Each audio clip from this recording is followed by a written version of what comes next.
folks. It is now 7:25 p.m. Tuesday night, June the 5th, 2018. I am watering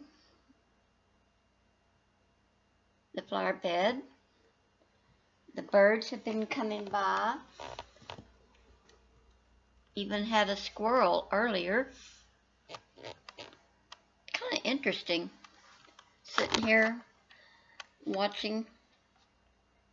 I've had benches. I've had a small, in the grayish, charcoalish color of feathers with a, kind of an orange and more like a burnt orange and red combined little tummy from the chest on down. I didn't get to get its picture or anything like that, because by the time I got it all set up and ready to go, it was already gone. So birds and squirrels and things like that love to be in attention for a very short time, and slightest movement, slightest sound can spook them and off they go. But that's what makes life interesting. You need to stop and enjoy the moment, because right after that, the moment is gone. Then comes another moment. It's going to be totally different. That's pretty powerful if you stop and think about it. Sometimes it just takes the littlest thing to slow us down and appreciate what there is at that moment. It's kind of quiet here on the home front at the moment.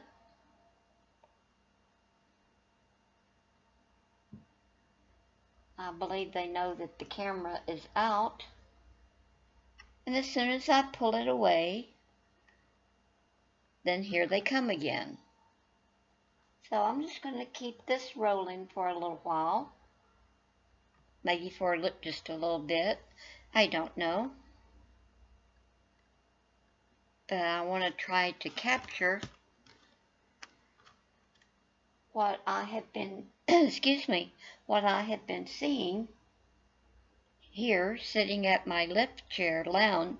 Well, I call it lift chair for short, but it's a lift chair, lounge chair, with my two pillows underneath my legs. And I really enjoy sitting here in my little corner of the world, because one thing for sure, if I want to be in the corner, I will put my own self in the corner. No one or anything or anybody puts this lady in the corner, because if they try and if they do, well, all I can say is, folks, bar the door, because I will come out fighting like you've never seen me fight before. Because this engine of mine is running out of steam, and what steam I've got left, I need to keep it, use it wisely for what I am facing ahead. Some of what I'm facing, I know. There are some things that I will be facing that I do not know. But yet I know that it's there and that it will be. But yet what it is, I don't know. Because all we have is right now, this moment, our precious gift from God that has created us and has given us this moment in time to enjoy and make the best out of it, because we are not promised tomorrow. We are promised today, this moment. What happened a moment ago is in the past. That's why it's called the past. This is why it's called the present. And the car, well, a truck goes by.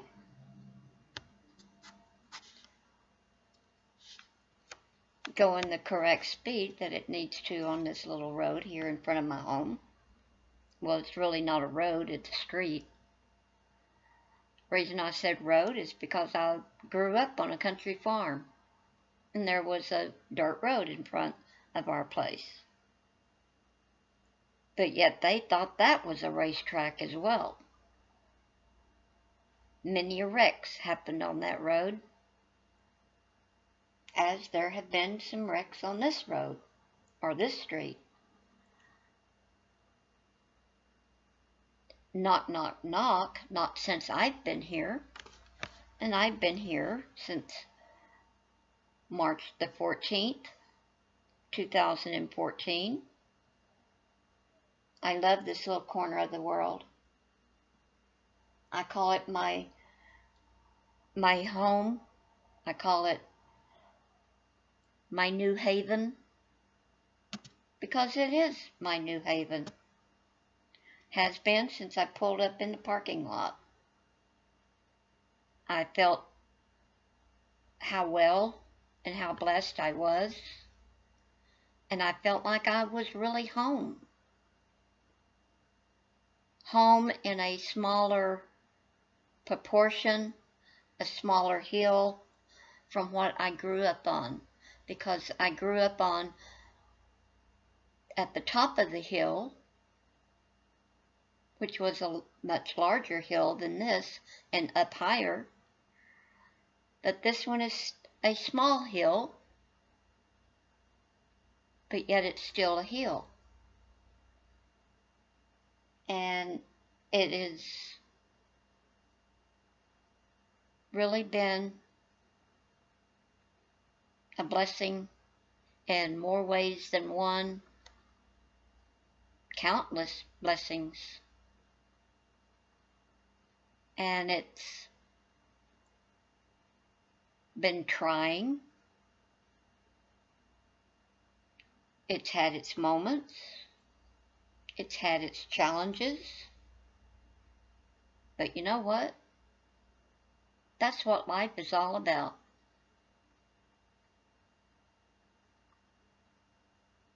It's what and how you make and do it. And if you're willing to keep on, keeping on. Yeah, there's moments when you just say, okay, that's it, I'm done. But yet, you know what? We keep going. Why? Because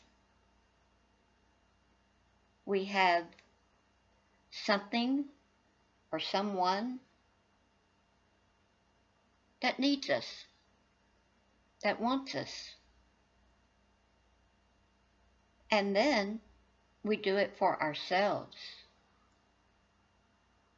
because we want to keep going, because we want to see what's going to be the next moment. What will it be like? Because you know what?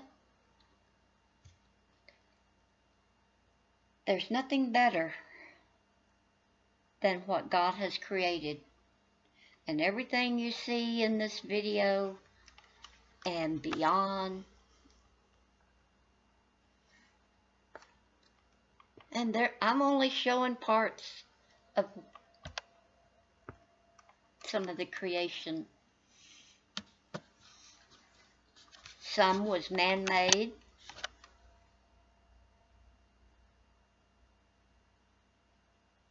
But yet, even if it was man-made, God still created and was there creating, because He created that man, that woman, that child, that baby, that teenager.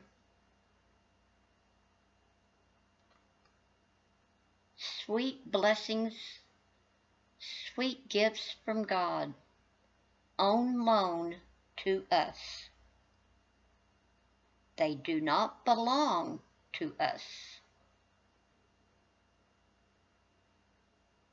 Your husband doesn't belong to you. Your wife does not belong to you. Your child does not belong to you. They are our blood children. We gave birth to them, or we adopted them, but yet we are still being mothers, our daddies, our fathers, our dad, our mom, our mama, our daddy, or an uncle, or an aunt, or a niece, or a nephew, a great-grandpa, great-grandma, a granddaddy, a grandmama,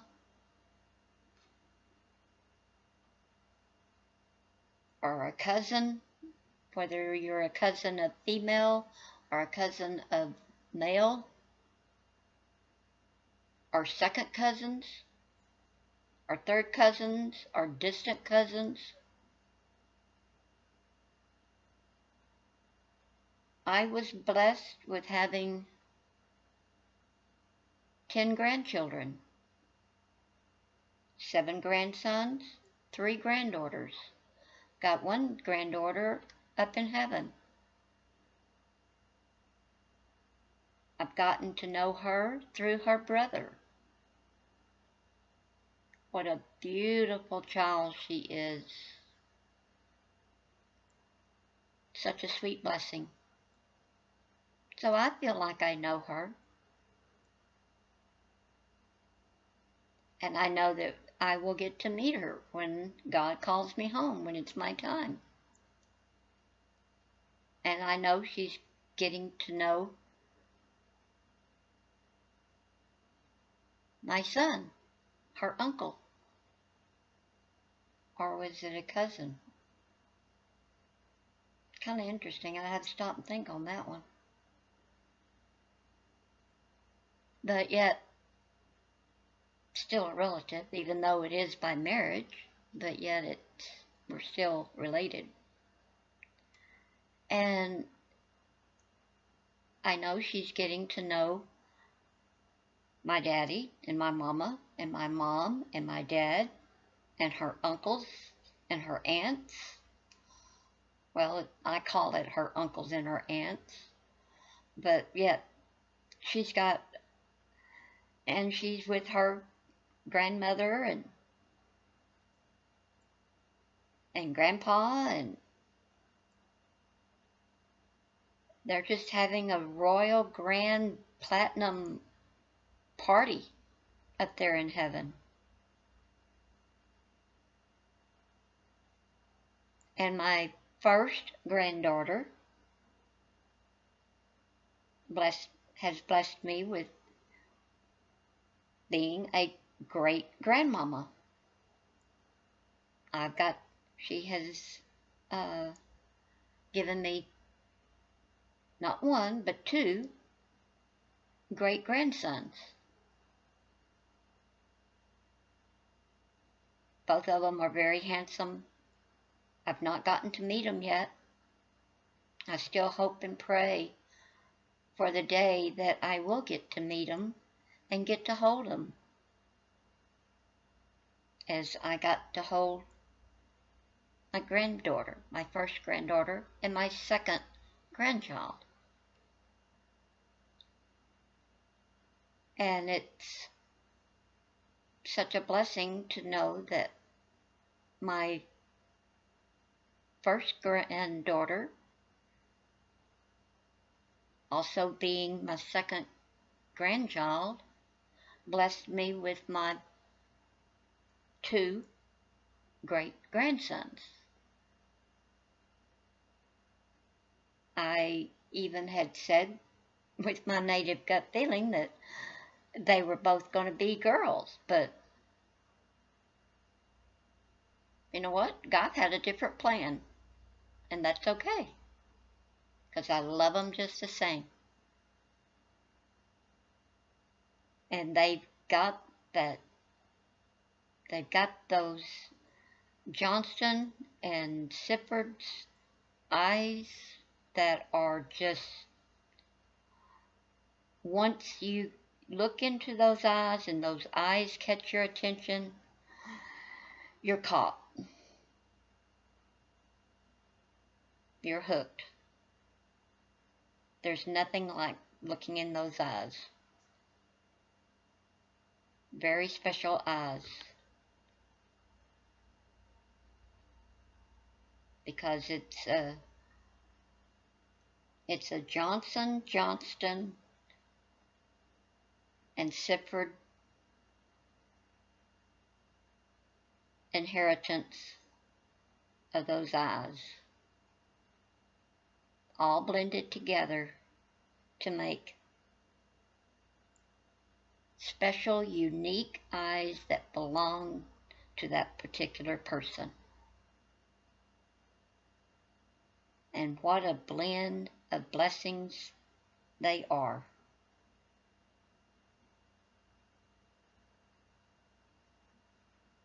It's really special. And I look forward to having more great-grandbabies. When? I don't know. I just know somewhere down the road there will be.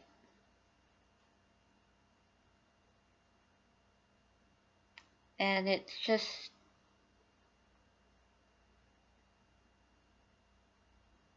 kind of a reflecting moment, evening for me. Reflecting back.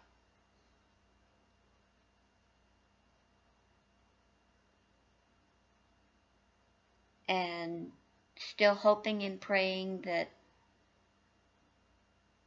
I get to have hugs. I miss hugs. Everyone needs hugs.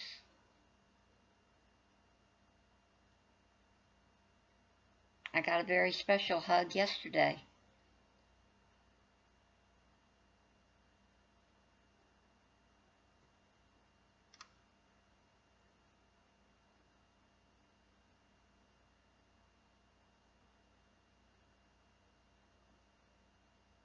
And boy, do I, and like I had mentioned yesterday, I still miss not having a pet.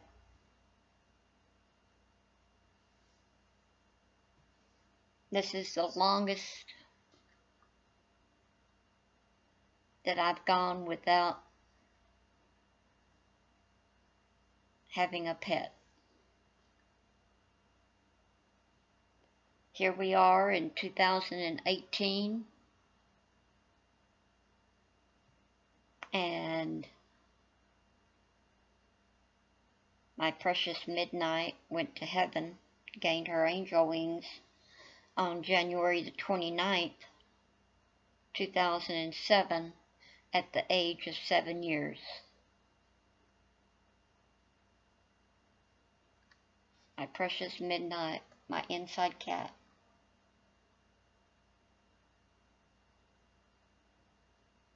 I'd raised her since she was 3 weeks old.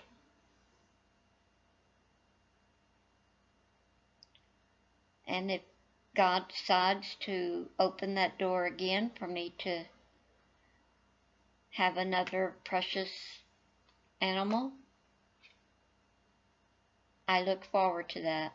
I long for that. I dream of that. I pray for that. I want that.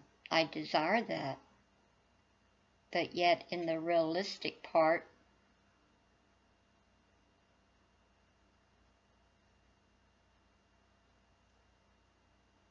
it takes not just all the love and desires and wants and dreams and prayers to have that precious baby. Becomes the reality of, do you have the funds to do so?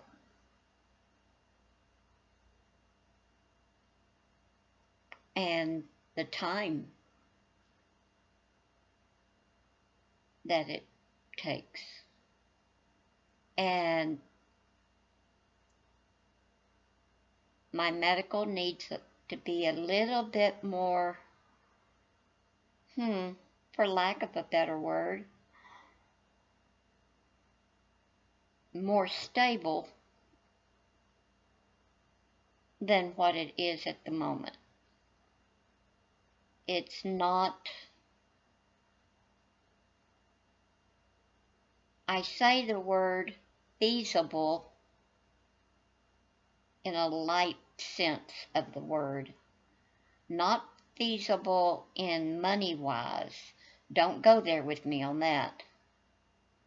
I'm talking feasible medically wise, because I need a little bit more balance, and balance meaning, how could it would be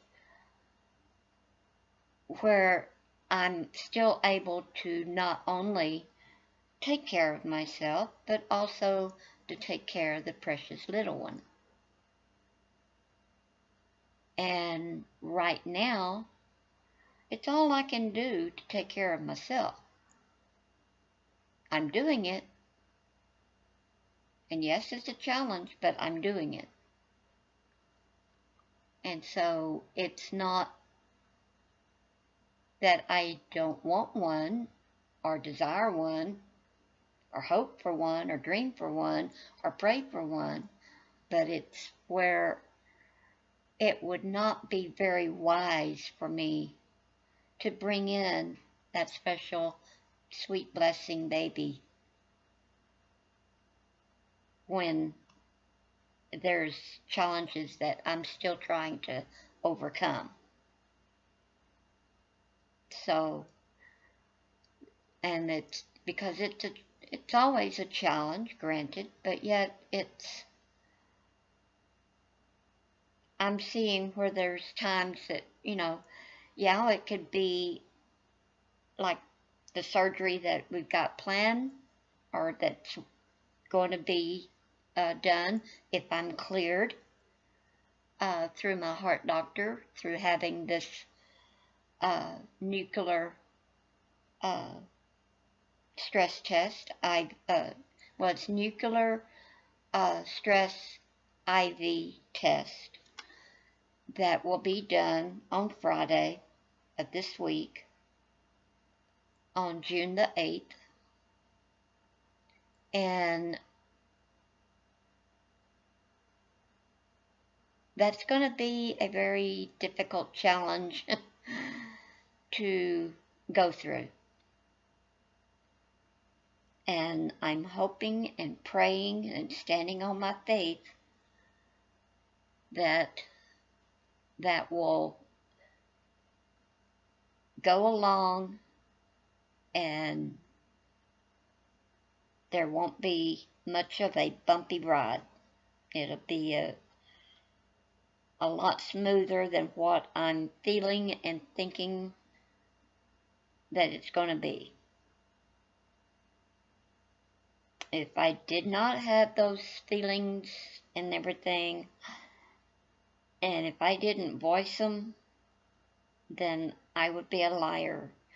But yes, I'm scared. Yes, I'm nervous. Yes, I'm apprehensive. It's only natural. Because why? It's an unknown. And this particular unknown, I've had something similar to it. And it's a blessing that I'm even making the video, because the outcome of that was not going to be a good outcome. And so now we're going at it again a few years down the road. That's now come upon us, and I'm just not all that willing to be a guinea pig again. So that's where I'm saying it's a difficult challenge, and it's taking everything I've got, physically, mentally, emotionally, spiritually, every ounce of me, every being of me, to go ahead with it. And I'm very leery, but yet I'll do it. But those doctors better be on hand, that's all I can say. They better not be in the next building. They better be close at hand, or they can be there in a shop. Because this is very important. It's very vital, very important for it to be done, so that they will be able to do the surgery that they need to do on this right elbow. And I've had problems since I saw the doctor, where it's gotten worse since I saw the doctor on the 15th of May, because it's gotten worse. And even at that time,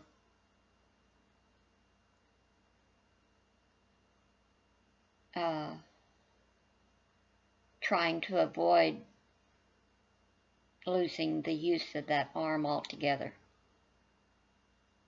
because I've only got use of maybe 70%,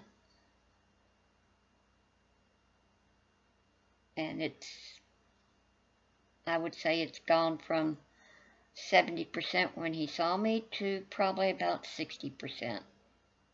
I'm just picking a number out of the air, taking just a wild pick at the number. Whether or not if it's that actual number, we'll not know until the surgery is done. But God already knows, because He has opened all the avenues, all the doors, because He knows the seriousness of the situation, and He's opening the doors for it to take place. And I know He will be there with me on Friday. I'm never without Him. He's with me every step, every breath, every moment that I'm here. Every blink of my eye, He's with me.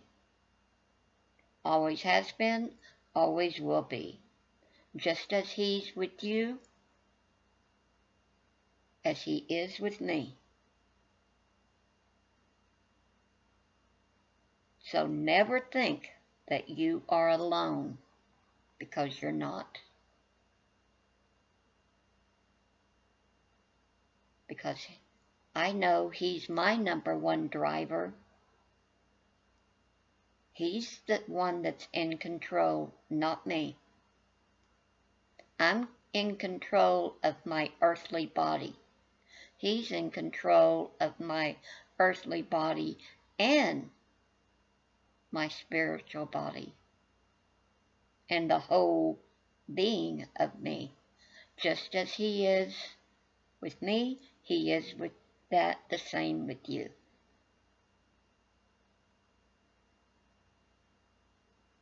And the more positive that you have in your life, and keep as much as possible all the negative, whether it's negative words, negative actions, negative lack of actions, whatever the negative, because negative comes in all forms, whether it's human form, word-wise, reading-wise, book-wise, TV-wise. It comes in all kinds of forms. But the more positive you keep in your life, the balance will be a lot better for you. Because when a negative comes around or comes at you, you don't just necessarily have to speak positive or write or type or print or speak positive. You've got to eat, drink, feel positive.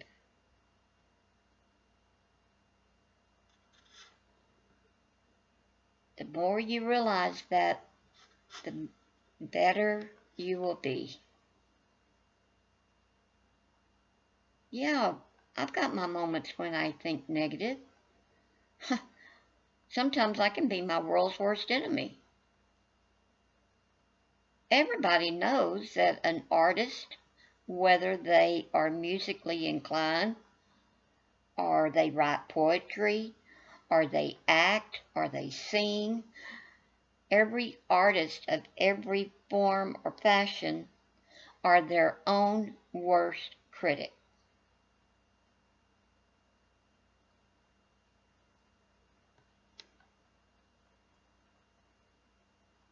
Because we don't want to take the credit. Because why? We give all the credit to God who blessed us with this talent. Of whatever talent that is that you do. It could be in drawing. It could be in coloring. It could be in building. It could, there's a vast direction of creativity that's all been instilled and given to us. Some have more, some have less, some have a small amount, large amount. God gives us what we need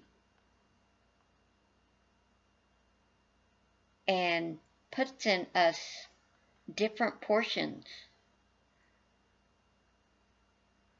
And we may use them, we may not. But it's still in there. It's just a matter of how it gets woken up for you to be able to use it.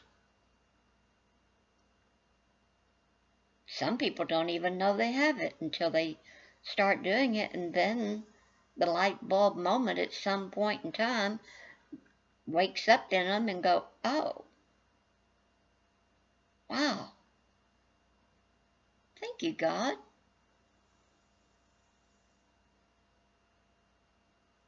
And then they realize that they were given a special gift. The special moment when that happens. Life is a blessing. Life is such a joy. Such a joy.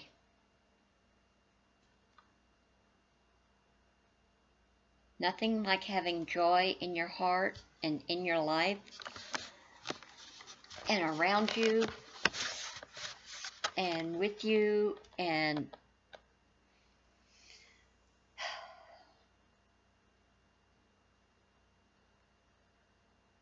don't ever let anyone or anybody or anything take your joy away.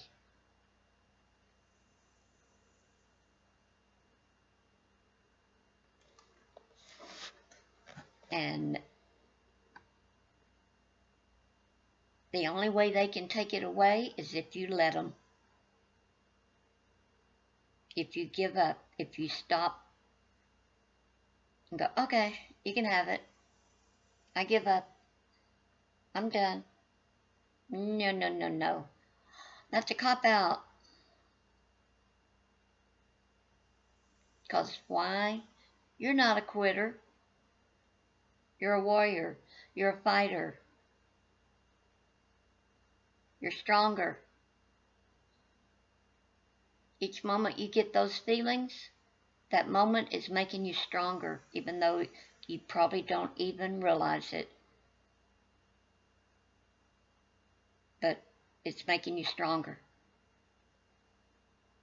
Each flare-up that I have with my lupus anti-Joe and my lupus SLE and my fibromyalgia and my polymyalgia and my rheumatoid arthritis and my Trojan syndrome disease and my optic nerve damage, and with all my strokes and all the TIAs,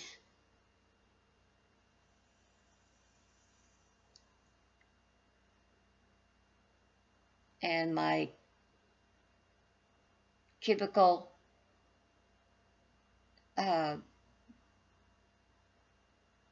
tunnel syndrome,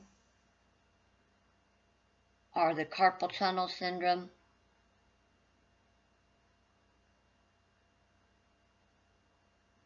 or the heat strokes, which with each one of the flare-ups and with every migraine, every headache, every cold, every flu,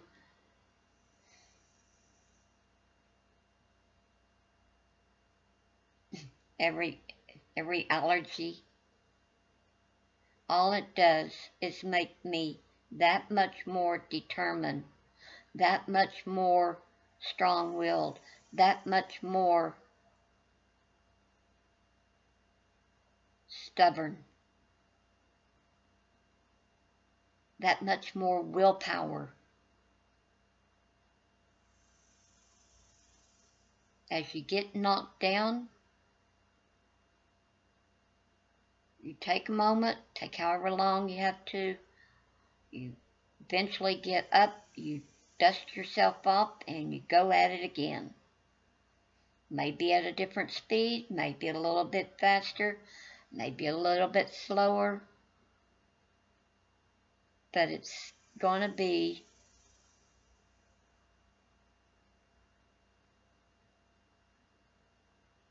where you're going to be that much more powerful.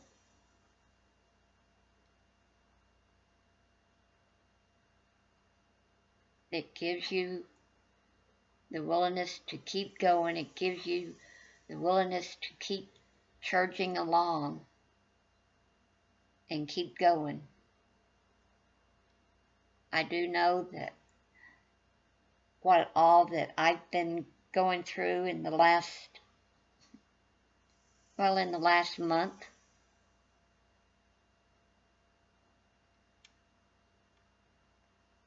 and even a lot longer than that, but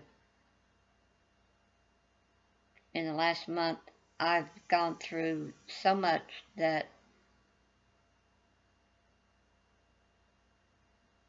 my engine for my train is running low on steam. And the only way that this train or any train can keep moving is if they've got a good supply of steam. Until eventually it stops.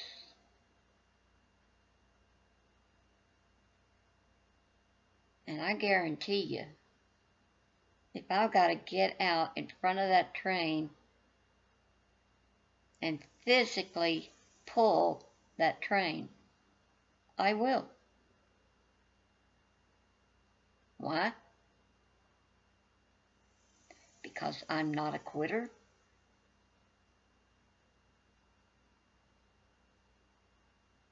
I don't take the easy road out. Oh, but I want to. But oh, I won't.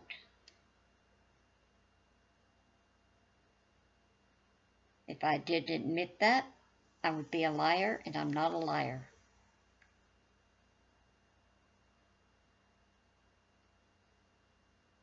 I'm a warrior, I'm a fighter, I'm a survivor.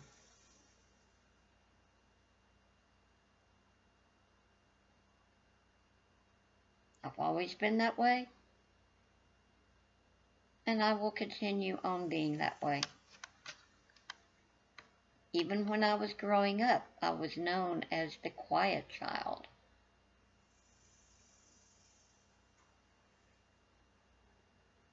I was called timid.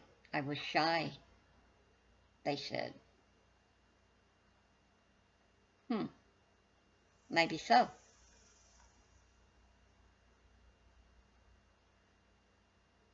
Didn't take until my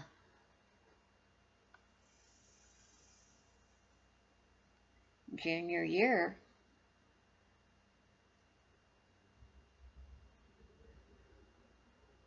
to let everyone know that, quiet, timid, shy,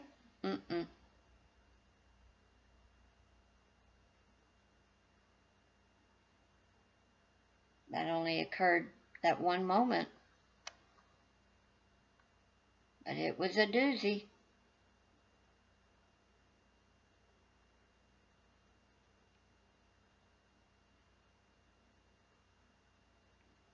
And I've had moments since then. Because this lady will take and take and take and take and take. But there is a line.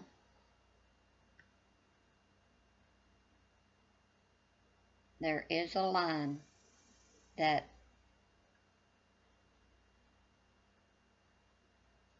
you just don't cross.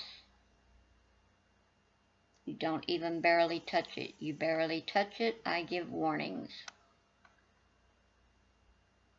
If you don't take heed to the warnings, then I have to do what I have to do.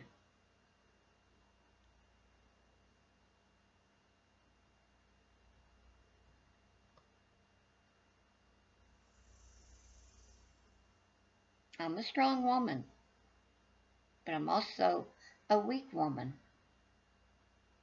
You can't be strong unless you are weak. You gotta be weak first to become strong. It's just like you've gotta like yourself to be able to like a person or to like something. You've got to love yourself before you can love someone or love something.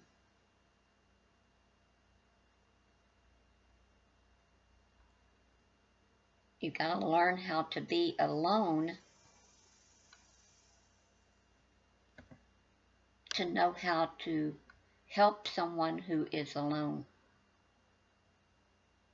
But yet, a special ingredient is if they want your help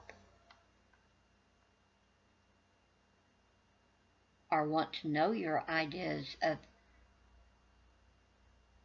I've even been asked, how do you do it alone? got to first be alone to try to explain it. And it's hard to explain to someone who hasn't ever been alone because they don't get it. They've got to always be with someone. They got to always be doing something. They've never spent the time alone. And sometimes it's best to do that.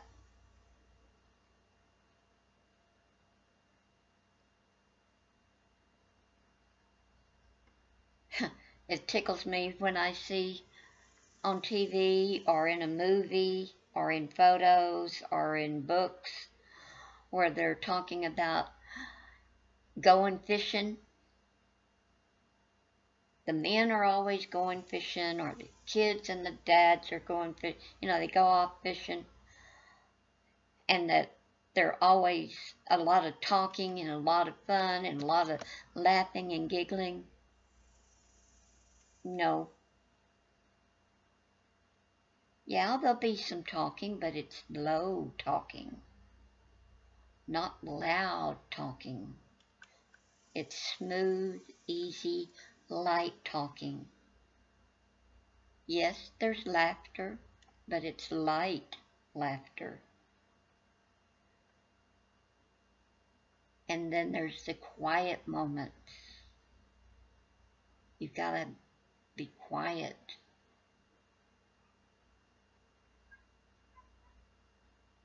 You've got to be still.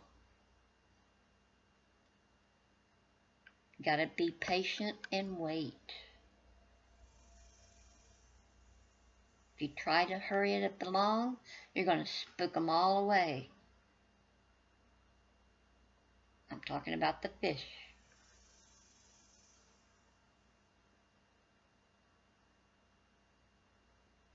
You have to be quiet. You can't go out there and chitter-chatter and talk, and laugh, and holler and shout and screaming and running and playing and all this and everything and jumping through, making the water splash and everything. No. No.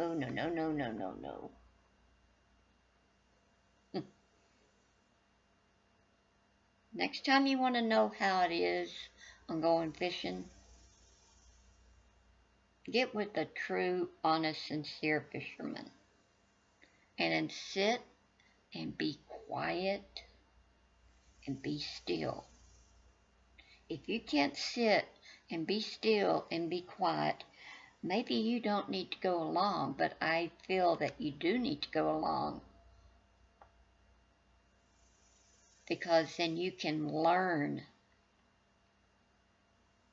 how it truly is to enjoy what God has created.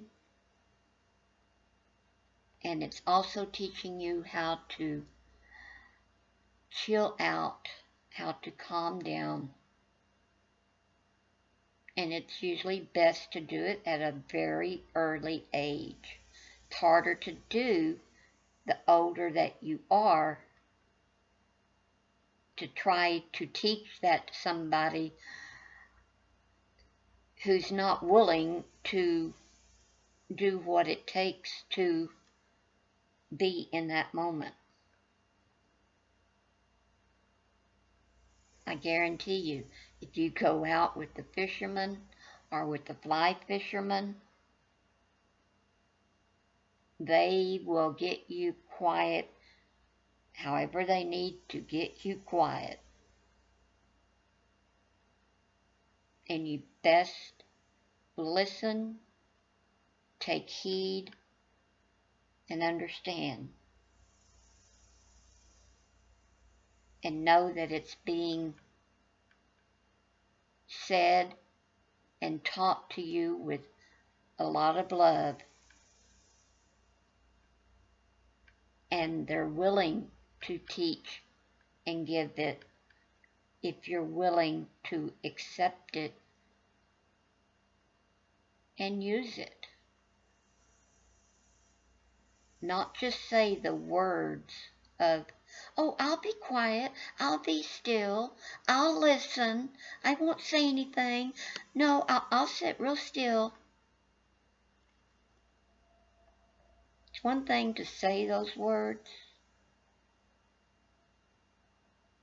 You not only need to speak the talk, you need to walk the talk. Something to think about. And that's true on any aspect of any point in life. Because at some given moment, some given time in your life, you will have to be quiet, you will have to be still, you will have to listen. As much as you don't want to, you will have to.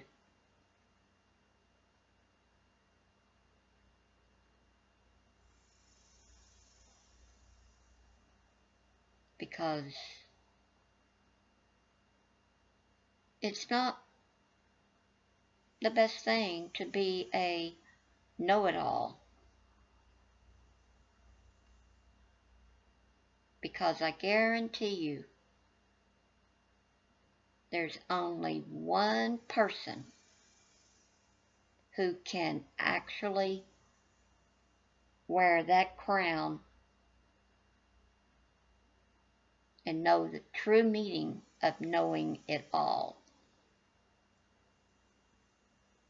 And that is God.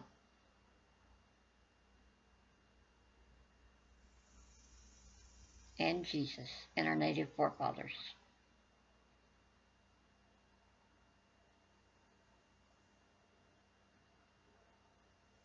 And even Jesus wasn't a know-it-all.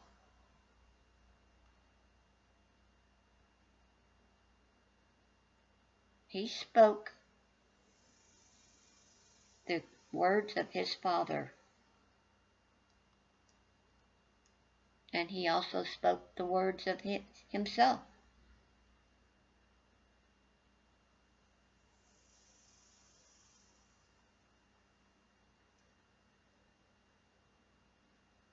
My father and my brother are very special to me. Yes, Jesus is my brother. I am his sister. God is my Father. He is the only one that I call Father.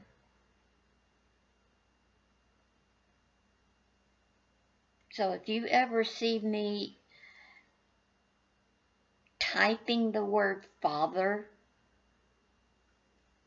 or my handwriting of the word Father, that's who I'm speaking of.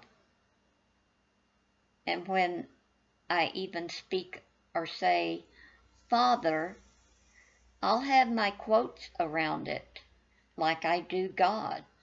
Why do I have quotes around God? Because he's my creator. He's my Father. He's my heavenly Father. I've even spoke as Heavenly Father. And Jesus has got quotes around him. And yet he's my brother. If I say brother without another name behind it, then you will also know I'm speaking of Jesus.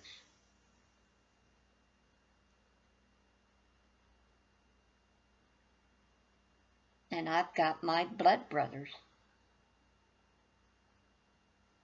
And I've got my special family friends that are brothers.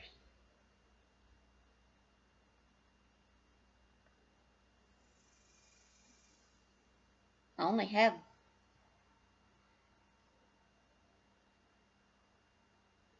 I've only, you know, I've got 3 half-brothers that I'm still hoping and praying that I get to meet them.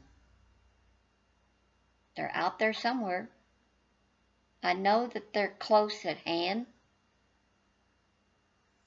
Just how close, I don't know. Close meaning in distant-wise. I just know they're close by. It's just something that native, call it my native gut feeling. That they're close by, in close proximity.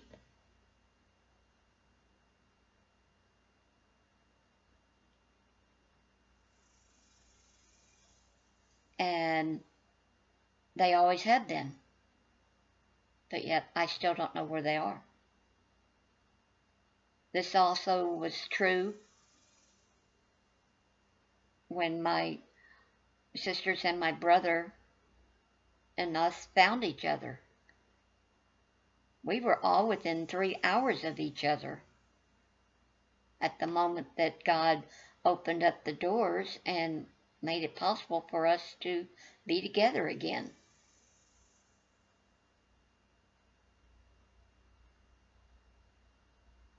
And so it's just a matter of time for when we meet our half-brothers.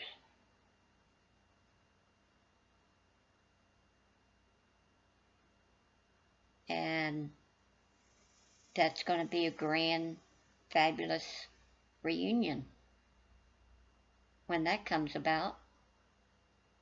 I know it will. I just don't know when. I just know it will. I've not given hope on that.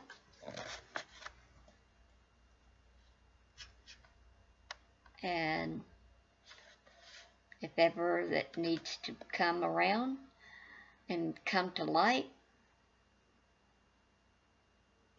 it's gotten stronger.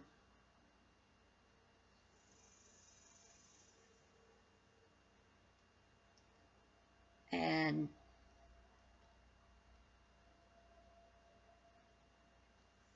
like the song says, it's just a matter of time.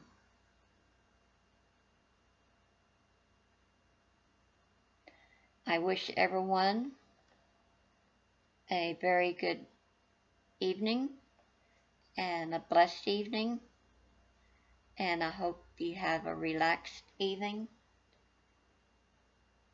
and just stop and think and be thankful and be grateful and appreciative of what you have,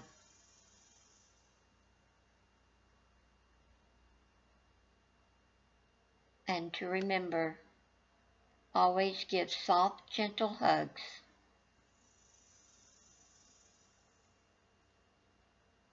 And just know that people are willing to give a hug back.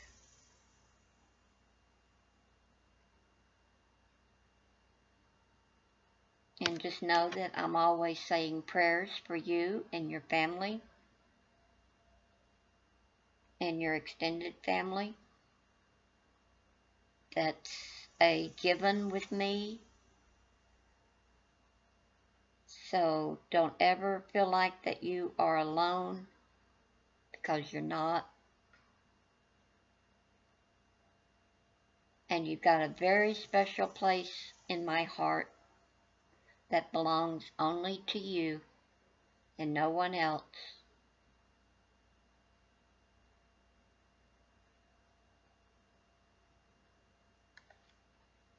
And you're very dear to me. And you'll never know how much. I love y'all. Be careful. Don't drink and dive. Don't drink and drive.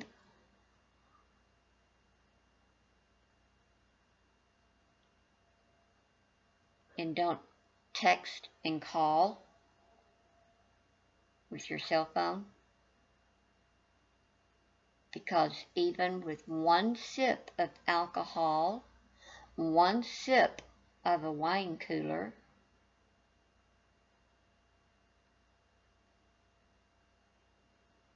and even be watchful of the medicine that you take,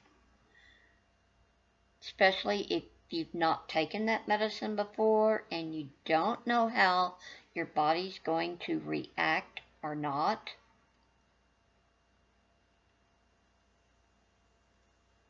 Be sure to carry a copy of the prescription with you. Be sure to have the medicine in the bottle, the original bottle or box that it came in, and have your doctor's name and doctor's phone number and address with you, so that if you get pulled over and they're thinking that you're drunk from alcohol, it won't be drunk from alcohol, it'll be because from the medicine that you've taken. And if you've got all of that and they call and check on that, the outcome is going to be a lot better for you, and then you'll be on your way. And if you don't have that, then it's a whole different ball game.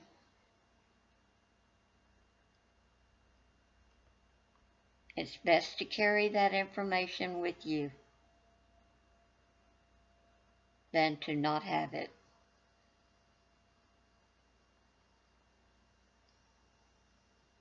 Because whatever vehicle you're driving, whether it's a truck or a car, SUV, a bicycle, a motorcycle, a horse, a tractor,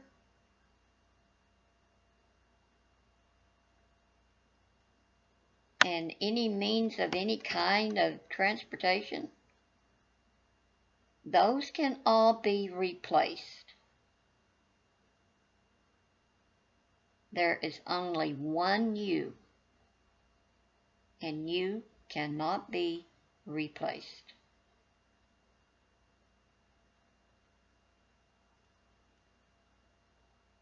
So just think about it.